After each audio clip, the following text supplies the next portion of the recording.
नमस्कार मंडळी, नवीन एका इंटरेस्टिंग व्हिडिओमध्ये सर्वांचं मनापासून स्वागत आहे. मित्रांनो, महाराष्ट्रातील दिव्यांग बांधवांसाठी ही व्हिडिओ अतिशय महत्त्वाची आहे.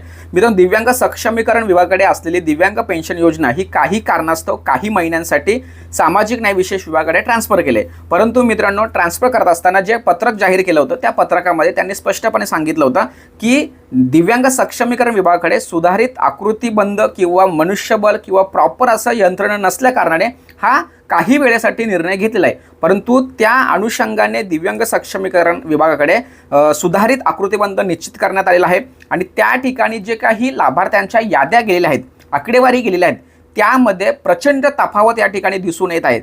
बरोबर आहे. तर त्या ठिकाणी कोणत्या लाभार्थ्यांकडे UDID कार्ड नाही आहे, कोणते UDID कार्ड व्हेरीफाय झालेले नाही आहेत, अशा पद्धतीचा संपूर्ण आकडा हा दिव्यांग सक्षमीकरण विभागाकडे आहे.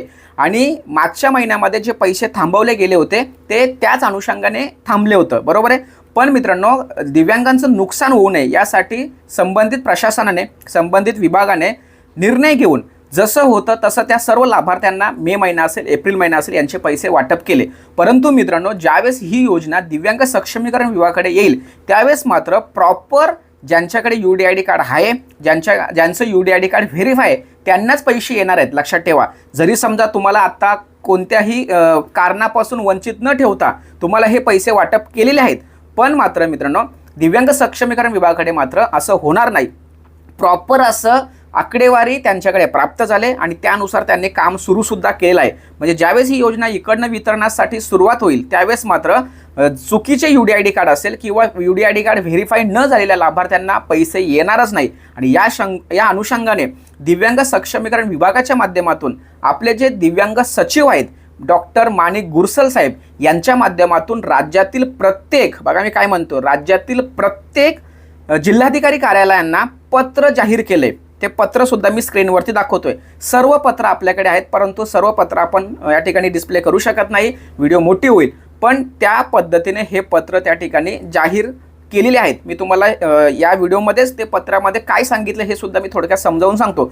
तर हे जे पत्र आहे हे पत्र प्रत्येक जिल्हाधिकारी कार्यालयांना प्राप्त झाले आणि मग ते जिल्हाधिकारी कार्यालय काय करतील, संबंधित तहसीलदार कार्यालयाकडे पाठवतील. तर त्या पत्रकामध्ये नेमकं काय म्हटलंय, त्या पत्रकामध्ये किती लाभार्थ्यांची संख्या ही UDID कार्ड नसलेल्यांची आहे किंवा किती UDID कार्ड हे व्हेरीफाय झालेले नाहीत या संदर्भात संपूर्ण आकडेवारी, संपूर्ण माहिती त्या ठिकाणी दिलेली आहे. आणि त्यावरती जिल्हाधिकारी कार्यालयाने काय भूमिका घ्यायची आहे, त्यांनी कोणती कारवाई करायची हे सुद्धा त्या ठिकाणी स्पष्टपणे सांगितलंय. परंतु मित्रांनो, व्हिडिओला सुरुवात करण्यापूर्वी सर्वांना एक विनंती असेल की आपल्या चॅनलवरती जी माहिती दिली असेल ही पूर्णपणे खरी असते, पूर्ण माहिती शानिशा करून असते आणि त्यामुळे तुमचं नक्कीच या ठिकाणी फायदा होणार आहे. परंतु सर्वांना एकच रिक्वेस्ट असणार आहे की तुम्ही आत्तापर्यंत चॅनलला सबस्क्राईब केलं नसेल तर कृपा करा, चॅनलला सबस्क्राईब करा.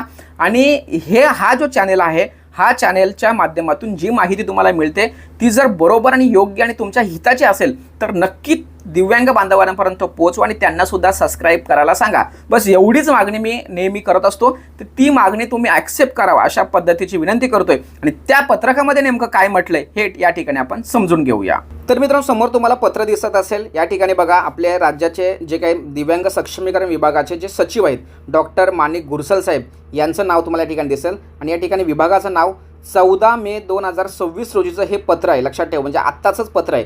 यामध्ये विषय बघा काय सांगितलं आहे, व्यवस्थित समजून घ्या हा, कारण ह्या सगळ्या गोष्टी तुम्हाला माहीत पाहिजे. लक्षात ठेवा, फक्त पैसे आले पैसे नाही आले याच्यापेक्षा ते काय येत नाहीत, प्रशासन किंवा विभाग यावरती काय भूमिका किंवा कशा पद्धतीने काम करतं आहे याची सुद्धा माहिती असणं खूप गरजेचं आहे. या ठिकाणी विशेष सहाय्य योजनेतील दिव्यांग लाभार्थ्यांचे वैश्विक ओळखपत्र म्हणजे UDID कार्ड हे आधार कार्डशी संलग्न करण्यासंदर्भात हे महत्त्वाचं पत्रक या ठिकाणी जाहीर झालं आहे. आणि या ठिकाणी बघा, राज्यात विशेष सहाय्य योजनेच्या अंतर्गत राबवण्यात येत असलेल्या राज्य पुरस्कृत संजय गांधी निराधार अनुदान योजना, श्रावणबाल योजना तसेच केंद्र पुरस्कृत इंदिरा गांधी राष्ट्रीय दिव्यांग निवृत्ती वेतन योजना या योजनेच्या दिव्यांग लाभार्थ्यांचे वैश्विक म्हणजे UDID कार्ड हे आधार कार्डशी संलग्न करण्याबाबत संदर्भीय दिनांक 3/12/2025च्या अर्धशासकीय पत्राच्या मध्ये सूचित करण्यात आलेलं आहे. आणि त्यानुसार दुसरा मुद्दा बघा, विशेष सहाय्य योजनेअंतर्गत योजनांचा आढावा घेतला असता आपल्या जिल्ह्यातील जे काही UDID कार्ड नसलेले, बघा म्हणजे सध्या लाभ घेत आहेत परंतु त्यांच्याकडे UDID कार्डच नाही आहे आणि त्यांची पडताळणी, काही लाभार्थी असे आहेत की त्यांची पडताळणीसुद्धा झालेली नाही. तर अशा पद्धतीची जे काही संख्या या ठिकाणी जाहीर करतोय तर त्या अनुषंगाने तुम्ही काम करायचं. या ठिकाणी बघा, योजनेचं नाव संजय गांधी निराधार अनुदान योजना श्रावणबाल सेवा राज्य निवृत्त वेतन योजना म्हणजे हे दिव्यांगांच्या संदर्भात आहे. तर या ठिकाणी वैष्णव म्हणजे UDID कार्ड नसलेले किती बघा 7,087 आणि या ठिकाणी या योजनेचे 1,324 आणि UDID कार्डची पडताळणी झालेली नाही आहेत म्हणजे UDID कार्ड आहे परंतु त्याची पडताळणी झालेली नाहीत.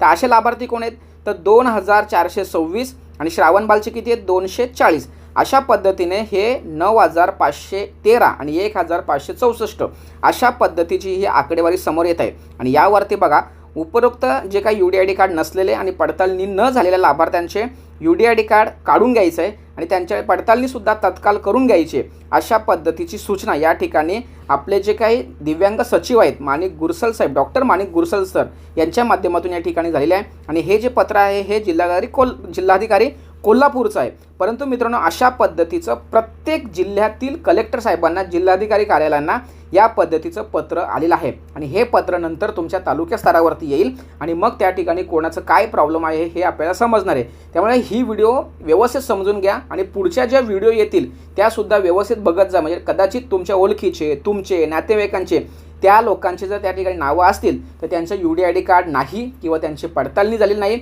आणि जर ह्या सगळ्या गोष्टी आता हे ऑफिशियल पत्रक या ठिकाणी जाहीर केलं आहे या ऑफिशियल पत्रकाच्या नंतर जर तरीसुद्धा तुम्ही केलं नाही तर मात्र तुम्ही योजनेपासून डायरेक्ट कायमस्वरूपी बाद होणार आहेत.